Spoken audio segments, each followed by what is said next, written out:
Go on. I've not used this before, so I'm just trying it out.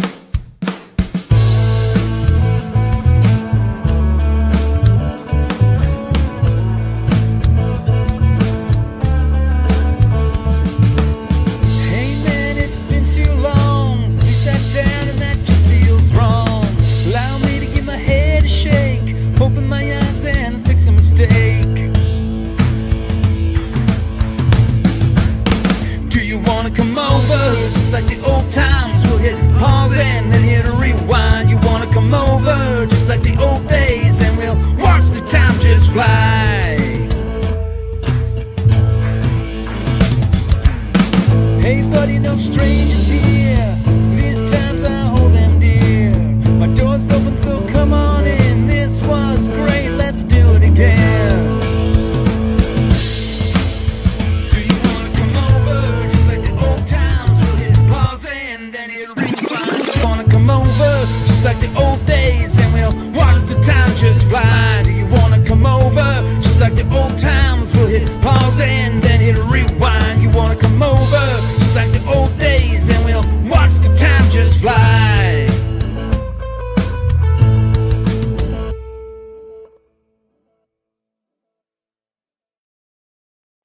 Hey, Gaz. Hey, Zaz. Do you remember when we first started doing this show, and we always seemed to have technical difficulties? Like the first show, it was met with technical difficulties because the power went out, the internet went off, and that happened a couple of times throughout the show. We're not very high tech here, so we use our phone for stuff. We don't worry about slides in it or anything. We got a little bit of a different technical difficulty today. And that difficulty comes in the form of time zones, in which I fucked it up. And I said to Hans, we're doing it at 8:30, thinking it was 8:30 your time right now. I'm now hearing it's only 7:30. Yep. So we've just hit Hans up with a, hey, where are you, buddy? So hopefully he sees this soon. This is the Hans Chow stream. It wouldn't be unlike Hans Chow to just kick the door in at any moment. And I will quickly throw this up. It is Hans Chow's Patreon. It's new. I was going to say new and improved, but you can't improve on Hans Chow. It's already perfection.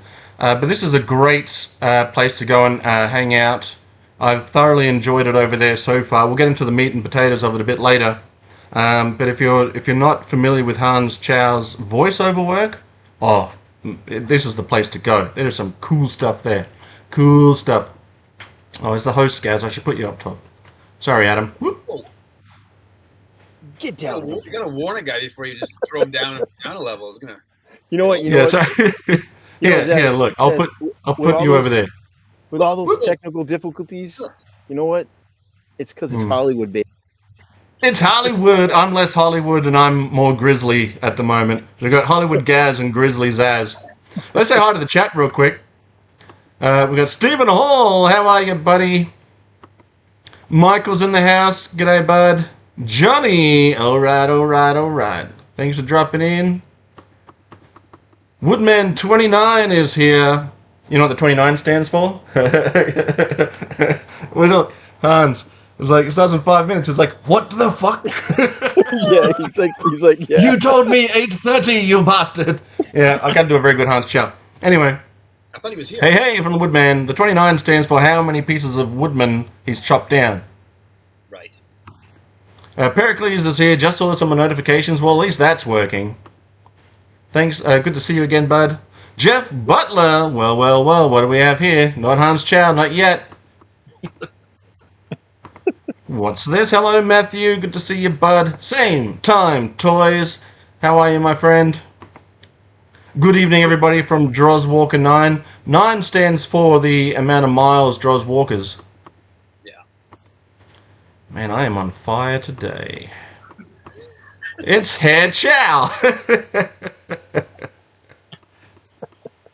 And Geek Strong is here. I'm Geek Week. We all know that. Whoa. Flying Grayson. How did his performance go? That's what I want to know. Oh, so you want to know how my son's performance went? the performance where his play won all of the awards and is going to provincials? That play? Yeah. How did that one go? Oh, it went so well. They won all of the awards and are going to provincials. Oh, that's so cool. Congratulations, Grayson. WJ is here. How are you, my friend? Yeah, Hans. Hopefully Hans will join us soon. Big apologies. I had technical difficulties on last night's show with Nate. When I forgot, it wasn't even a technical difficulty, it was just a brain fart, where I forgot to upload the cool videos that he created for the Ghostbusters stream, which are now on Nate's channel right now if you want to check those out. Those are some very funny play motions. I want to say Nate has been pumping out content like a Kardashian, and not in a bad way. It's just, it seems like every day there's something new to watch and find out. Even if it's a Captain Planet repair video, chef kiss. Chef kiss. Thanks, buddy. Speaking of chef's kisses, we've got a double feature happening this morning or this evening, depending on where you are. Don't ask me about time zones. It's out of my hands. But we have, after this, we're going to be talking some Toy Biz with Adam right here on this channel. Don't go anywhere. And we're going to be doing a Wave 1 Spider-Man versus Wave 1 Iron Man based on the animated series, which is great. The Marvel Action Hour Showdown. Oh, yeah. Marvel Action Hour. That was so cool. So I want to say one thing here for a second. You called yourself Grizzly earlier. Grizzly. Yes. I don't know if you've noticed, but this... In the late 60s, early 70s, a show called Grizzly Adams. Yes. A mountain man. And often people will send me the gif of Robert Redford, like with the big beard and like nodding. It's like, Grizzly Adams. But that's not Grizzly Adams. No. That's Jeremiah Johnson. And it's the most commonly made GIF mistake ever. People think that's Grizzly Adams, to the point where if you type Grizzly Adams into the GIF bar, Jeremiah Johnson comes up. He does have a good beard, but Grizzly Adams one is like way out, like huge beard. There he is. Yeah. That's what I'm aiming for. I'm getting there. Yeah, you got I'm more the one on the other side there. Don't ask me left or right. Terrible. You're pretty much there, bud. You just need to do this. It's doing it all its own, mate. It all connects too. Like it's just there's no distinguishing stopping point for beard. It's just I'm like a Wookiee, but just never win. Mate, at least I can see that in your shirt. It really doesn't stop. No. See, when I go to the hairdressers and they go start trimming away at the beard, they go, "Where's the neckline?" Just keep going. I'll tell you where it stops. You just keep going.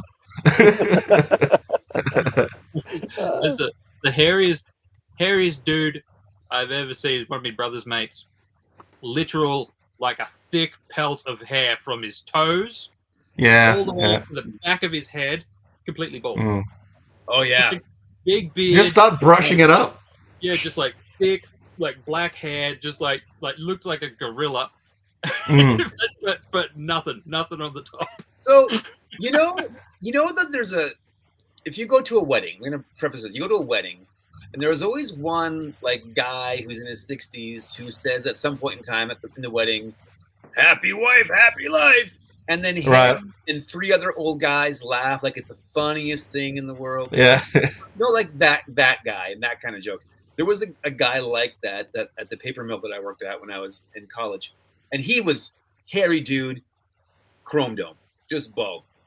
And if anybody ever made a joke, he said with the most confidence, "Grass don't grow on a racetrack." And I don't understand what he means. Like I don't know. Is someone rubbing your head a lot? Is that I don't understand it. Like to this day I have no idea what that means, and I'm scared to Google it. All right, I've got to just interrupt real quickly. I can hear my door getting kicked in. We have better late than never, Hans Chow. I'm just kidding, Hans. That was my bad. That was my fault. I'm sorry. The time zones are all messed up. I should have done investigating. Hans, I mentioned to him this morning. I said, I see that we're scheduled at 7:30 tomorrow morning tonight, and he's like, "Yeah, everything's good." So I just thought he coordinated. No, that's on me because he said twice in the last two messages 8:30 Gazz's I and I went, "Yep," and he said 8:30, right? And I'm like, "Yep," because I legitimately thought it was at 8:30. But You- welcome, Hans. You texted Thank me you. and said, "Are you down for Operation Hans Chump?" And I didn't know what that meant. Oh, secret agenda. Ouch. Never secret agenda when it comes to Hans. Hans knows all. Yeah. Yes. I Hans, don't know do you about have all. Do you have any clarity whether RonCon's going to happen, buddy? I do. What's gonna happen is I was actually talking about that with my wife yesterday. Let's bring her Happy on. wife, happy life. He's like, no.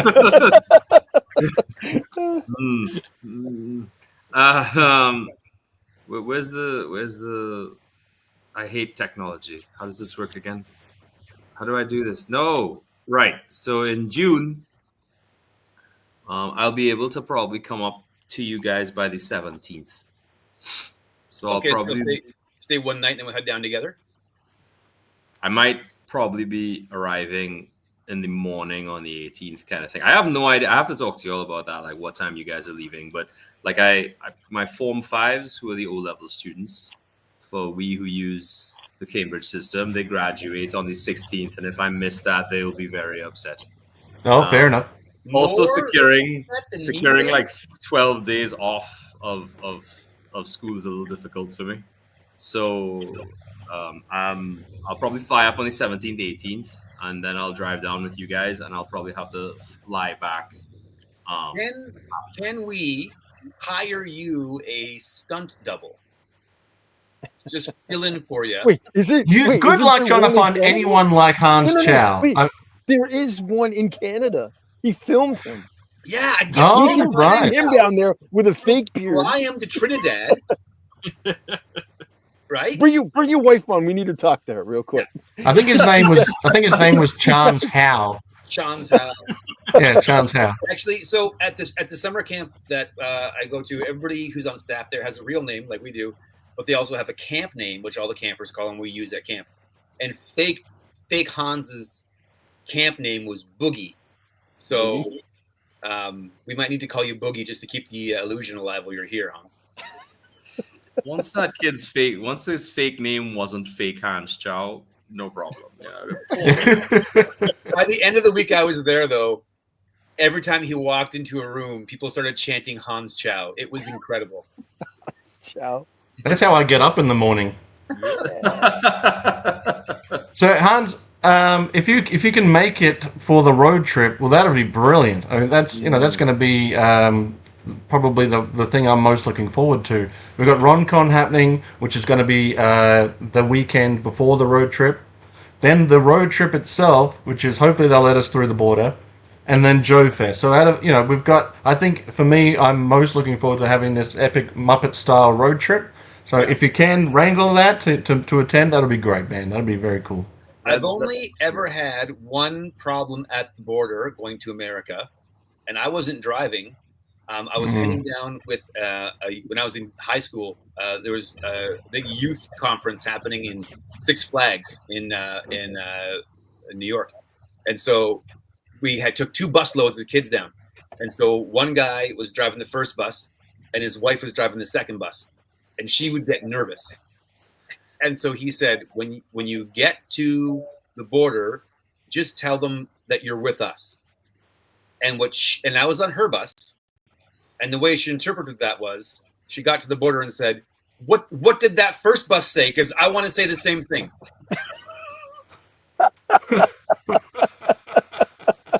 Okay. I was like, "What? That bus there? You let them through? So whatever they said, us too."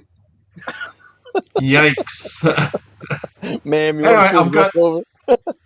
I've got the link here to Hans's Patreon. We're gonna talk about that in just a moment. So check it out. It's also in the description, as well as Hans Chow's Instagram, which I think you should also check out. It's all great stuff. We have Josh is here. Speaking of Joe Fest, he got a Terradrome today. That's cool. Yeah. That's very cool. And it came with the box, so that's cool. All right, trying to keep the cats out of it. Good luck. All right, I'm going to use my my shoot the shit technology. It's a bit bright. Hans Chow's art. Hans Chow's art. It's about the Master of Destiny's art, comic, audiobooks, tutorials, and Hans, I want to thank you for finally giving me something to do on my lunch breaks. So the last story that you did, what was the name of it again? It was yes. Now I just finished my lunch, and I was sitting at the desk, and that notification came up that story was ready. The audio story was ready to listen to. I put my phone against my desk, and I put my head down, arms crossed, eyes closed, and just listened to that thrilling story, fully encapsulated into the dialogue was brilliant. Your choice to use because you already have an accent, right? Obviously, locally for you, that's just how you guys sound. For me, you already have an accent. You're like, I'm trying an accent on this one. I was like, well, I mean, that's cool. I already enjoy the Hans Chow accent, but you went on a different route, and you made a separate accent for me to enjoy, which I think you nailed perfectly. And I don't know how you did it, but you stayed in character for the entire time. I didn't hear any Hans Chowism in that story. I was fully immersed in this story. You want to give the fellas and possibly the ladies, I don't know who watches this show, a little rundown on your Patreon and what they can expect if they join up? Can I give it to them? Sure. So I've been meaning to start a Patreon for a long time, but I mean, I don't want to do anything toy related. You guys have that market pretty much covered. So I wanted to do something I'm good at, which is I read an awful lot, and I make things interesting like that. I tend to be very creative that way. So I'm also working on my graphic novel as well. So I thought it would be nice to document the process. So I started a Patreon. So if anybody was interested in learning some simple art tricks and, just reading and just being entertained in general, I was hoping I could share some of that with them. But there are a couple things that are also coming up that aren't related to art. So I don't want to let anything out too much, but like we're kind of losing ourselves a lot as human beings. And so the idea of capturing our humanity a little bit more and putting that on showcase as the forefront of who and what we are is kind of something. Are you going to be a bounty hunter? I'm going to be a bounty hunter. Hans the bounty hunter? Yeah. I'd watch that. I'm too old for that. I'm too old for that. I want to be in the crew. But yeah, the idea ultimately is I'd like to do a bit of everything, because there are a lot of things out there. Especially, I think we're losing, honestly, a lot of good storytelling. And I'm seeing it even in my kids. Like they spend a lot of time just kind of looking at other people's stories. And one thing we did as children is we'd go outside and we'd play, and the reality is whether we liked it or not, we were actually writing our own stories while we played. And they don't have that anymore. So they have not yet become that group of consumers, but they have become that group of like, well, entertain me sort of thing. Slowly but surely they are. And I just don't think that that's fair, because I think the reality is everybody's got good stories, and there's always somebody who wants to hear those stories.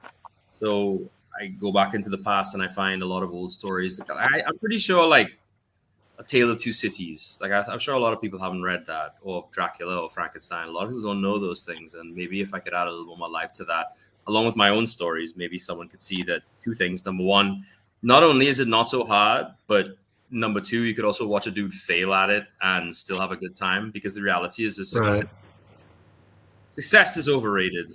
Every success is built on like billions of failures. And that's what the Patreon kind of represents. My first tutorial that I put out was real nonsense. But I know now what not to do and what to do by taking a lot of critique. You see, you read A Tale of Two Cities, but I'm sure, Joe fan, but I'm sure you might be in the minority. I mean, by a show of hands here, who's read A Tale of Two Cities? Show off. Yeah. But if Hans Chow added a little more life to Frankenstein, he'd just be a regular dude. Well, you see, Lilith read Frankenstein and Dracula. They are great books. They are masterpieces. I've read those. Yeah. They're fantastic books. Yeah, but I mean, Yeah, those I've read. I'd love to do Moby Dick and all those sorts of things. But I Hans, know what's your favorite book, buddy? What's your favorite book of all time? me. Yeah. You know what's funny? It's actually not Lord of the Rings. That is hilarious. It's actually not Lord of the Rings. But my favorite book of all time, like probably the one that I sat down and just like consumed the hell out of it, was, funny enough, Star Wars: The First Jedi Trilogy. It was the Oh, yes. It was right after Death Star blew up and they were trying to put the Republic back together. I was maybe 13, 14 years old. And you have to understand how rare books are down here. Look, I'm going to tell you all this secret. Trinidadians don't read all that much. Anyway, whatever. So finding books in themselves is very difficult, aside from school books, which are everywhere. But who wants to read more school books? Anyway, my mom got me this wonderful Star Wars trilogy. And I read that. And I more than read it. I consumed it, and I read it again and again and again. And I would love to do some of the excerpts from that on the Patreon as well, because that showed me that Star Wars beyond the movies had so much life in it. Because bro, I didn't have access to the comics or any of that stuff. I didn't even have the toys. Reading those Star Wars novels, like those ones, the Thrawn trilogy, and then like the Jedi Academy stuff, you kind of felt like you were in an exclusive club. Or like you knew what happened next, and not everybody else did. Yeah, sexy. I used to hate reading as a kid, but I love it. It's yes, but that's the killer, right? Is that like I'm an English teacher in school, and one of the things I do, and some of the kids hate it. I'm not going to pretend it's ever successful, but at the start of every term, I make every kid pick a book that they want to read and read it. And some of them don't want to read anything. They always want to. Just want to go on YouTube and they just want to faff around. But you know what? I'm not there to force them. But sometimes the kids will pick up a book they've never read before because I offer them comic books to read as well. I bring in some of my stuff and let them read that. And it doesn't matter how long you take, and it's not a race, and it's not like for a book report. It's legit just for fun. And I'll give them one period a week to read just in class. And the ones who actually embrace that concept of creation and education is just like, I don't know, man. That's where education really is finding a joy in trying something new and learning something from all those bad situations, or a situation where you're not supposed to be learning. It doesn't matter what you learn, you just got to learn something. Yeah. My daughter fell in love with the book The Outsiders last year. Okay, cool. That just changed her world. If I could just interject a little something here about the people with dyslexia. They might already know. But I have a mate who's dyslexic and wasn't reading because of that until he got an e-reader, and there are actual dyslexic fonts that make it so much easier to read. Really? So if you don't know about that, Google it. It'll come up. He reads quite a lot now. Nice. Yeah. I think, Philip? Hey, Phil. you know what's funny is that he said he's driving, and all of us raised our hands and waved. Go like on. Hey, Phil. Hey, you never know. Hans, you always wave at His Phil. daughter might be Yeah. holding the phone up to him. Well, if you've made it this far into the stream, guys, please do hit that like button, and don't forget to check out Hans Chow's Patreon. Lilith, I'm the same way. I was reading comic books and read-along books, but I remember as a very young kid really enjoying Sesame Street books, and particularly that monster at the end of the book with Grover. Loved that book. Best book ever written. Such a great book. I still love it today. Hey, how are you, JLS Comics? Good to see you, buddy.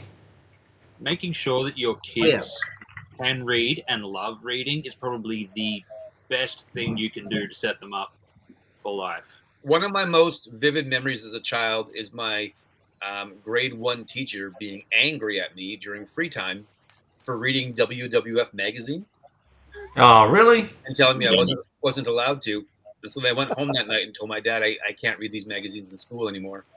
And the next day he came to school, and in front of the class he was like, "Did you tell my son he couldn't read this in class? Did you tell him that?" And she was like, yes, it's inappropriate. He's like, he's in grade 1.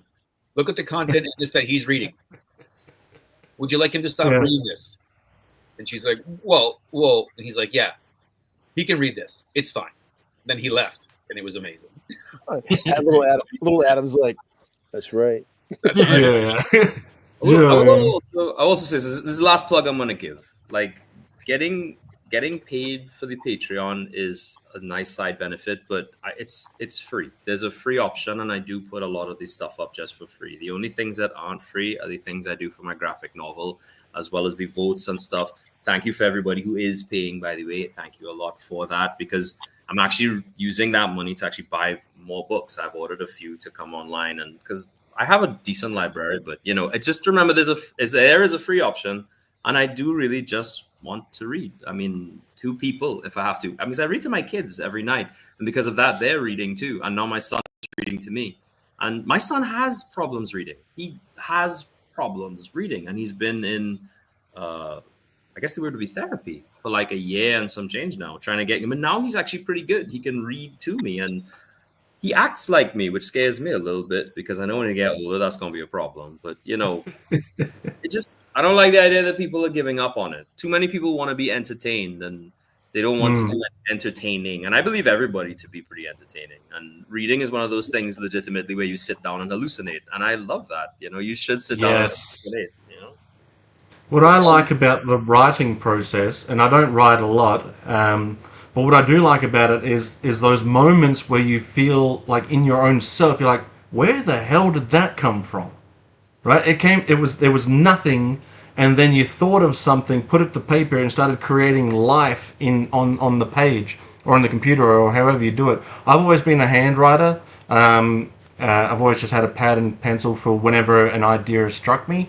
So I just sort of write down on there, which is always a pain if I want to go and type it out later.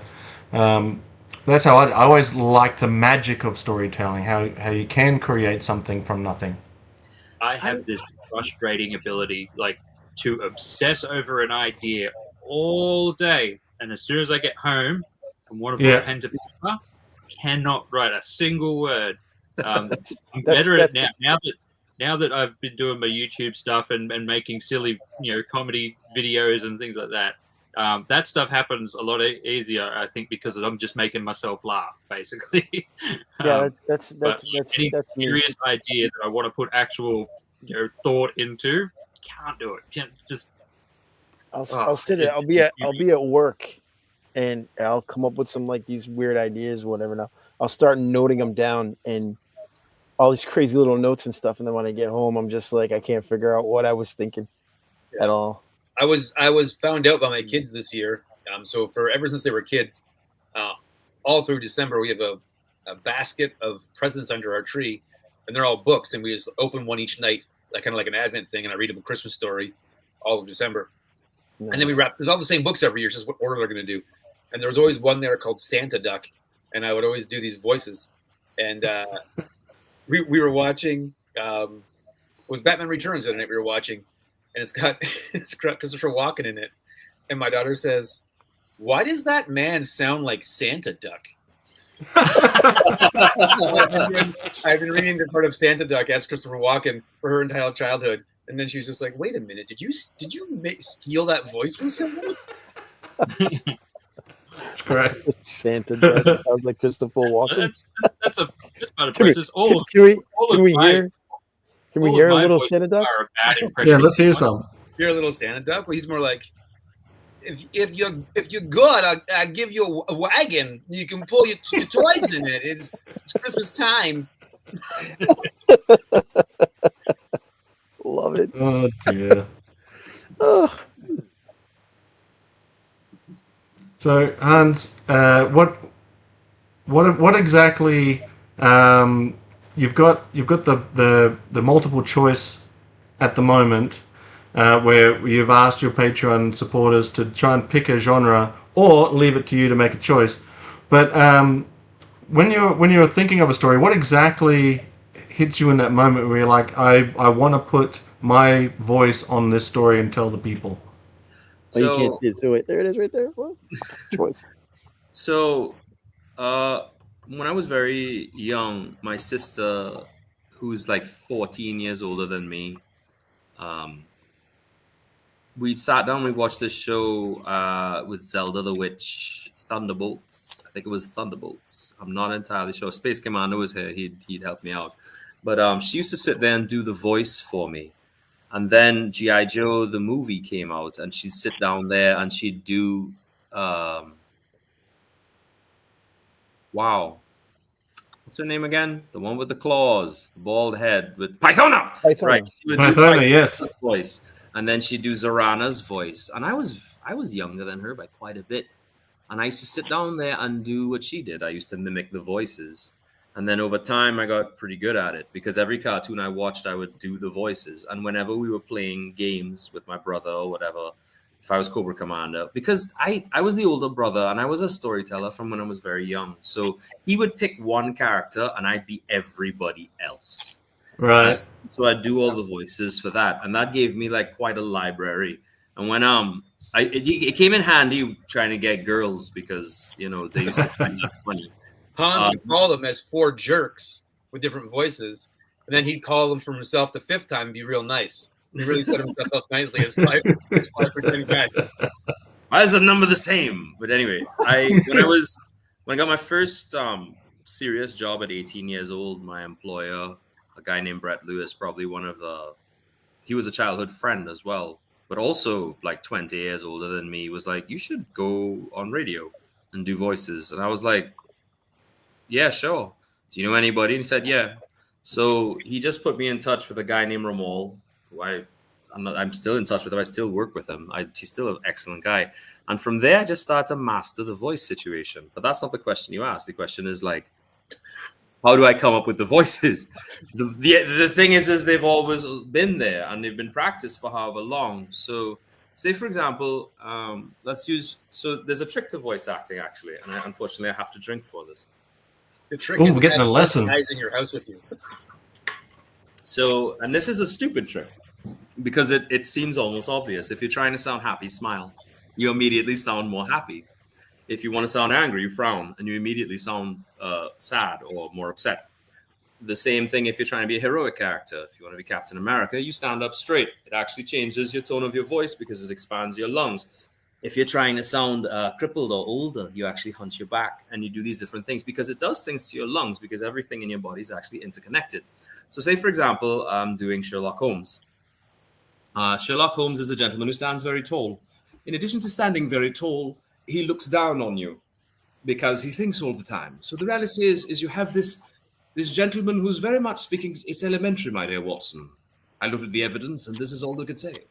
And then, but the opposite, of course, is Watson. Watson is very much That was brilliant. the guy. Thank you. He's an older guy and a medical doctor who was in the war. So you have to go down for him. You can compress your lungs. Holmes, how did you figure that one out, Holmes? I don't understand. You push it down. And the same can be said for the nanny, right? I can't remember her name, but she makes them tea and stuff. But if I move a lot, and I raise my voice up like that, I suddenly sound very, like, goodness gracious, Holmes, what are you doing again? Would you like some tea? You become the character. You do the things that they would do, and all of a sudden, for some reason, your body starts to move.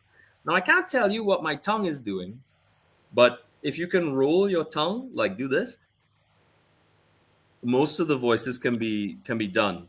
So if I press my tongue to the top of my mouth and try not to swallow it and make a small air pocket at the top, which sounds crazy, it actually makes me sound very high-pitched. Oh, yeah. That's great.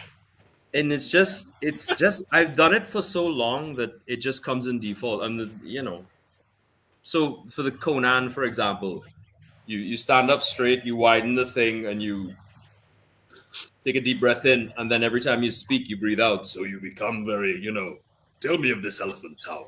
And then you try not to move your neck because he doesn't have much articulation in his neck because he's got deltoid, just tell me of the elephant tower. That is fantastic, Hans. That was honestly thrilling to hear all those voice changes. Mesmerized. Round of applause for Hans Chow. Well done, bud. That was fantastic. I was enthralled and capulated. Is that a word? was. It's Capulated? a big thing entertained. is a big thing is also like Mark Hamill. If you ever look at his voice training exercises and stuff like that, because they are available, and you realize how he does the Joker, the hardest thing to do is figure out. So what he does actually is he goes down, he straightens his throat, because the Joker actually doesn't stand up straight. He stands like this with the hunch down. That's the way it's done. And when he speaks, he very much speaks like this. Not like, sorry, I'm still doing Sherlock Holmes. He speaks like, what does he say? Harley! You know, that kind of thing, this kind of harsh in his voice, and it comes because he's actually extending his neck, and it pulls on this muscle here, which creates that harshness in his voice. And if you funny listen enough, to that's the same thing you do for Cobra Commander. If you listen to any podcast with Mark Hamill on it, and they ask him about Star Wars, he'll talk to them for like 20 minutes or so. If they ask him about like the history of voice acting, he'll talk to them for 4 hours, giving a complete history. The guy's like an encyclopedia of voice acting. Yeah, so I heard him in an interview where he's talking about preparing to do the Joker voice. He spends his whole time driving to the studio in his car, laughing hysterically and doing the voice. That's what he said. Imagine driving next to him while he's doing that. You're like, roll him up. What kills me is he's probably also doing the face. Right. Because when he does the face, he does the face. Yes. yeah. Insane. You see, Jim Carrey kind of does the same thing when, like his face is a lot, and the way he holds his body is, like you see when he does the Grinch, like his whole face and posture just changes over. It's like in an instant. It's crazy. My favorite Jim Carrey story though, because like the guy's a whirling dervish, right? Like I would never be able to like. Imagine trying to have a regular conversation with that guy. Like it'd be nuts. It would not be possible. During the filming of Batman Forever, he walked into a restaurant and he saw Tommy Lee Jones. He like, waved at him, and Tommy Lee Jones kind of looked away. And he went up to him and he was like, "Hey, buddy, how's it going?" And he says, and Tommy looked up and he said, "I cannot support your buffoonery." Back to his meal.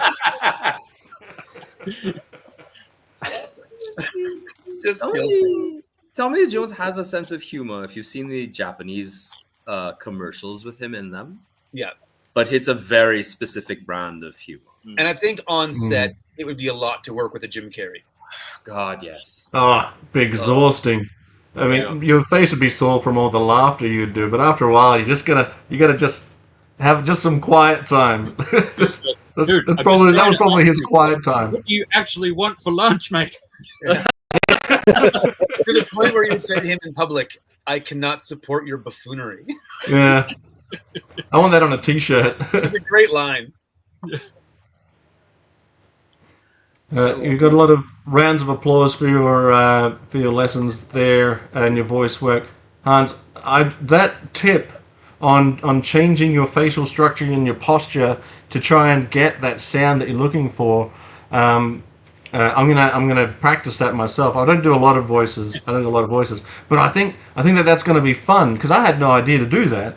I'm always just sort of sitting there static, trying to force a voice out. But I think part of the fun now is going to be which positions am I going to put myself in to try and get a sound that I like. So and I'm nowhere near as talented as the great Hans Chow, but I'm gonna give it a crack. So what goes into the preparation for the Sarge, Zazel? So I have a poster on my wall of the Sarge, and I just stare at it, and I stare at it, and I stare at it, and then it sort of just possesses me and takes me over. I don't know. Like I don't even think I do a very good Sarge. I think I just do my voice, but grainy. And then I put the letter R on the end of words that don't need it, so that it sounds a little bit more, American. But I don't think if you listen to the Sarge himself and you listen to me, they don't sound the same. It's just I'm doing a gruff voice for a drill sergeant sort of character, and if it's good enough for what I'm doing for its purposes, then that's good enough for me. But there's no real. Maybe with Hans Chow's teachings now, I'll be able to come back with a better understanding of how to do the Sarge. I've got to just posture myself up, maybe work out a little bit more, get my arms nice and ready, and put myself in a Sarge pose, and I'll see how it goes. When I get ready to, I found myself doing this like subconsciously, right? Because I left Zazel a voice message every day for a month, basically, pretending to be Sergeant Slaughter. I cannot support your buffoonery. At the start, it doesn't sound very good, Right. because I'm talking into my phone. But by the end of the month, like I'm like pointing and yelling at my phone. Listen here, maggot. So like Yeah. it just got the more unhinged it got, the better the impression got. Oh, love it. Yeah, when I'm getting ready to do Roddy Piper, I just refuse to lose to anybody for 20 years. Yeah. It's a simple way to get through it. Yeah, I get it. It takes a while, but once you're there, you're in the zone. Yeah.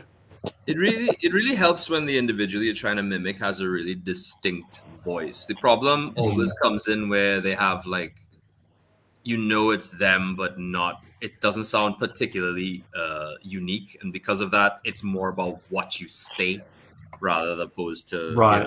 they sound like. I know. I've never actually done Sergeant Slaughter, which is funny. I know. If I find that I'm losing, like if I'm in the middle of doing my lines for the slaughterhouse, if I find that I'm losing the voice, then I'll always just come back with a turn hut, and then it gets me right back into the zone again. That's not how I do it, but I'll do that line, and then I'll start again. It's like, all right, I'm back in there. But go on, Hans, give it a crack. No, just because if I was to do the Sarge, so first of all, like for me, I'd stand up and I'd actually press my chin into my neck to compress the Adam's apple in. Then the next thing is to think of what he says, and then I'd look angry because he traditionally is very, kind of thing. That's better. Now straighten up and meet the renegades. They're not dependable now, but when I get through with them, what are you gonna be? Perfect. That's right. Perfect. Meet Mercer, an ex-Cobra Viper seeing the light. Red Dog, beat it out of pro football for unnecessary roughness. And Taurus, a circus acrobat with a few loose bats in his big top. That. Perfect. Yeah. I believed it. Well, it helps when you don't see a half Chinese guy with a graying beard doing it. What are you talking about? I saw Sarge. What are you talking about? I just saw Yeah, that was definitely a Sarge. You needed was the shades. Wow. Yeah.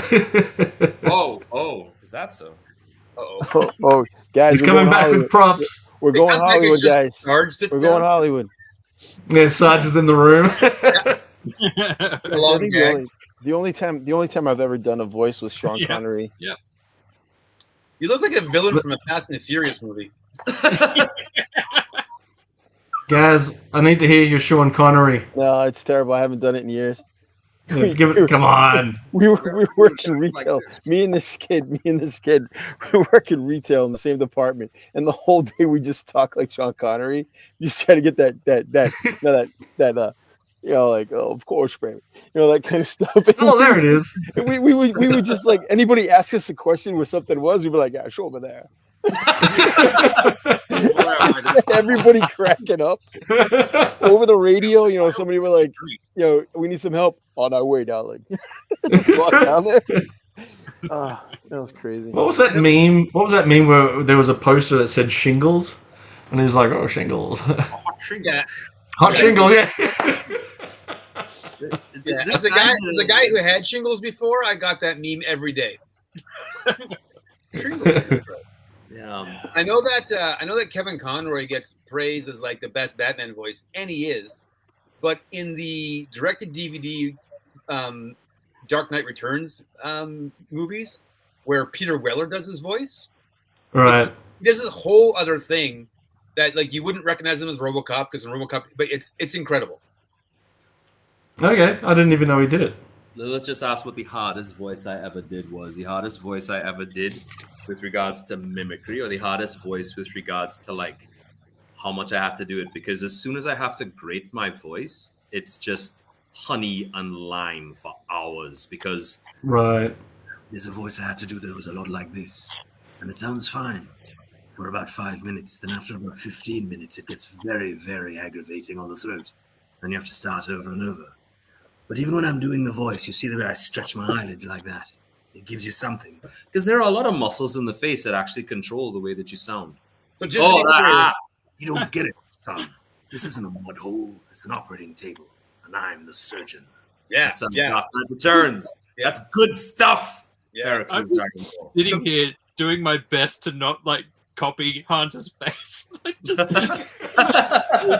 So that voice that you did, Hans, that was the hardest one you've ever done. That sounded just like Wesley from Princess Bride. No. Wesley is No, What's it his did. line? What's the lines that he used to say again? As you As wish. you wish.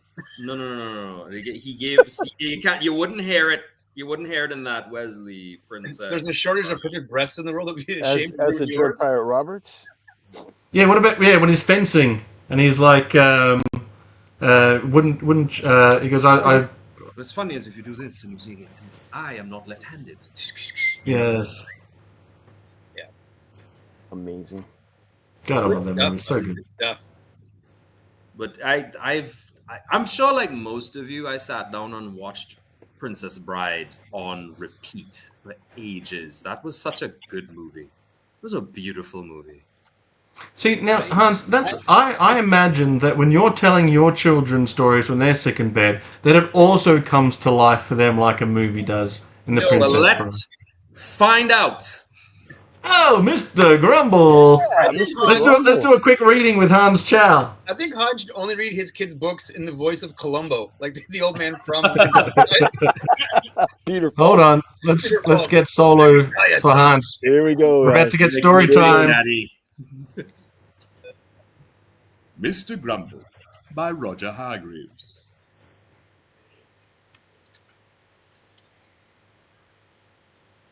Mr. Grumble's name suited him well. Bah! He would grumble every morning when his alarm clock rang. It's the sort of thing yet another horrible day. Bah! He would groan every afternoon on his walk in the countryside. I hate the countryside. One day, just after he had said this, someone suddenly appeared by magic. It was a wizard to whom Mr. Grumble had the nerve to say, Bah! I hate wizards who suddenly appear by magic. Really? said the wizard. Well, I don't like people who are constantly grumbling and moaning. I'll tell you what I do to people who have bad manners. I turn them into little pigs. And the wizard disappeared, leaving behind him a very piggy-looking Mr. Grumble. Oh dear.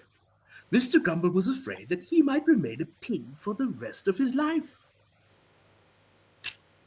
But 5 minutes later, by magic of course, he changed back into his old self. He set off again and happened to pass little Miss Fun's house. Come in! She cried. I'm having a party. Mr. Grumble went in, but when he heard little Miss Fun singing and laughing, he scowled. Bah! He moaned. I can't stand singing and laughing. He would have done better to have kept quiet, because the wizard appeared once more. I see my first lesson wasn't enough. He said. I'm going to teach you to stop grumbling, groaning, and moaning. I'll have to do more than turn you into a little pig. I'll have to turn you into a big pig. Mr. Grumble did not like it one bit. Little Miss Fun and her guests, however, found it very funny. Please, Begged Mr. Grumble. turn me back to normal. I promise I will never grumble, groan, or moan ever again. And he feebly wiggled his curly little tail. The wizard took pity on him and changed him back to his old self. And then the wizard disappeared again. Then little Miss Fun jumped onto a table and pretended to be a clown. Mr. Grumble was not amused. Bah! He snorted. I can't stand people who jump onto tables and pretend to be clowns.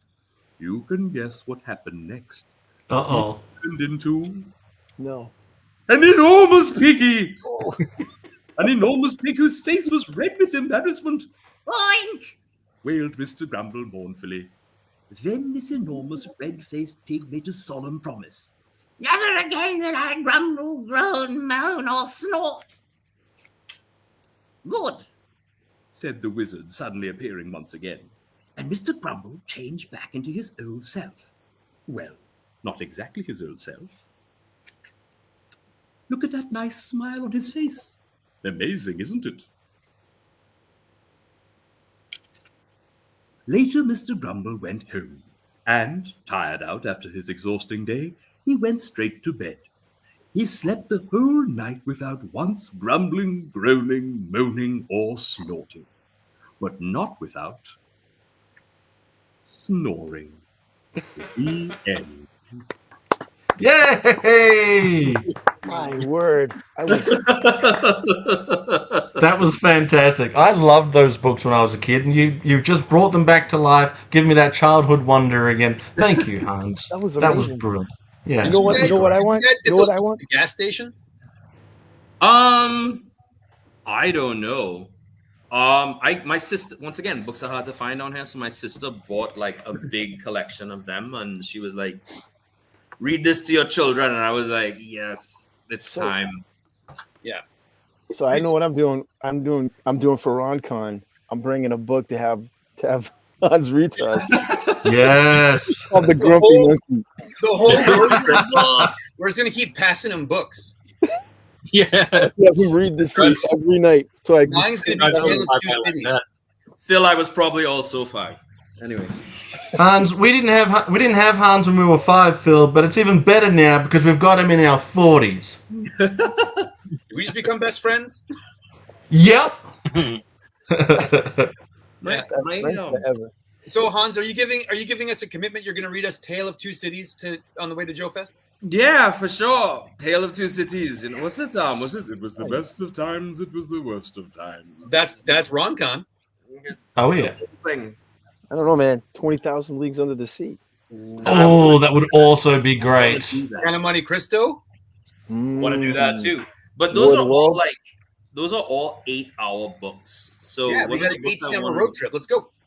One of the books I want to do for my Patreon are those books, but I know that's like, so I like to do a book a week, but I'm more than likely in those cases probably going to be maybe do one of those a month. So it'll be you know short stories and then one giant one. You know, you should add an executive level. We'll record people's phone messages for them. I'm sorry, and you have to choose the voice. Yeah. I'm sorry, but I can't come to the phone right now. I'm busy fighting a whale. You know. Call me back. You know. There's the link to Hans' Patreon again. I'm sure he's earned at least a look. So check that out one time, won't you? In fact, that deserves one of these puppies. It's up here somewhere. I'm still trying to navigate. Here we go. Check it out one time, won't you? I know once you check it out once. Yeah, so you could do the whole Gremlins movie too, I'm sure. Yeah. What's his name again? This guy who speaks like, I like adventure, I like romance, I love adventure. Like, animal dance! Right, so I do that. My kids don't know where that voice is from. But every now and then I walk up, and so they'll be sitting there playing video games or playing with their toys. They'll be like, "What's a hug?" And then that'll put them right to sleep. My son loves it. My daughter pretends she doesn't like it because she's trying to be cool, but I know she just needs hugs. You know. There you go. Josh, I don't know. Josh is going to be at Joe Fest this year, which is going to be great. First round's on me, buddy.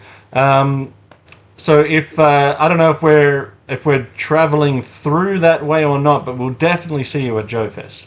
Yeah, we're gonna be going down through the Virginias and the Carolinas, and then Pennsylvania, New York, and then Georgia. That's our route. You got it, bud. And then we're hitting the town, isn't that right, Gaz? we're gonna get messed up. At least on one of the nights. Thrown in jail, and then these guys are gonna break us out. Yeah, that's right. You guys get in trouble with the law in America.